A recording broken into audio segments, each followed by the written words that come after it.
Donc on va trouver la taille du pneumatique ici marquée sur le flanc. Alors là c'est la foire à la saucisse, hein. Au niveau unité de mesure on a un peu de tout, hein. Donc là ce qui est marqué c'est 155 par 65 R14 75 T. 155 c'est en millimètres, 65 c'est un pourcentage, 14 c'est en pouces, 75 et T c'est des indices qu'il faut aller rechercher ensuite dans un tableau pour avoir le bon renseignement. Donc pour reprendre dans le détail, 155 ici, le premier chiffre, ça correspond à la largeur du boudin, c'est-à-dire la largeur de notre pneumatique. Dans ce cas-là, c'est 155 mm. Ensuite, on a 65. 65, c'est la hauteur ici du flanc. Donc c'est 65% de la largeur du boudin. Donc 65% de 155.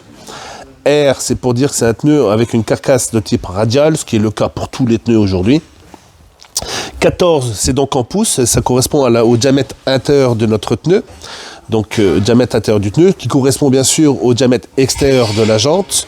75, c'est un indice de charge.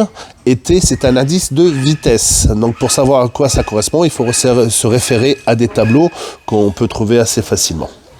Donc il est important de bien respecter tous ces chiffres lorsqu'on remet une monte d'origine, une monte sur un pneu.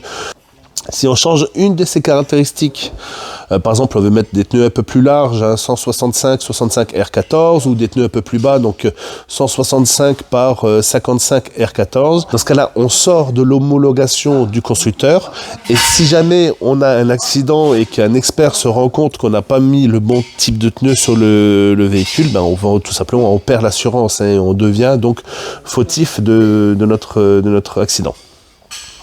Donc il est important de respecter tous les renseignements qui sont marqués ici, qui correspondent donc aux renseignements constructeurs. Sur un pneu-neige, comme c'est le cas ici, on peut mettre un indice de vitesse moindre, hein, ça ne pose pas de problème, il faut juste bien avertir et l'écrire sur la facture, comme quoi l'indice de vitesse est un peu plus bas. Bien sûr, sur les pneus-neige, on va trouver le sens de rotation, donc qui va nous donner donc l'indication de quel sens on va monter le pneu sur le véhicule.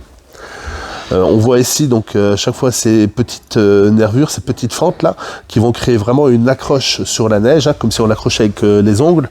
Et donc c'est ce qui fait que les pneus-neige tiennent mieux la route sur la neige.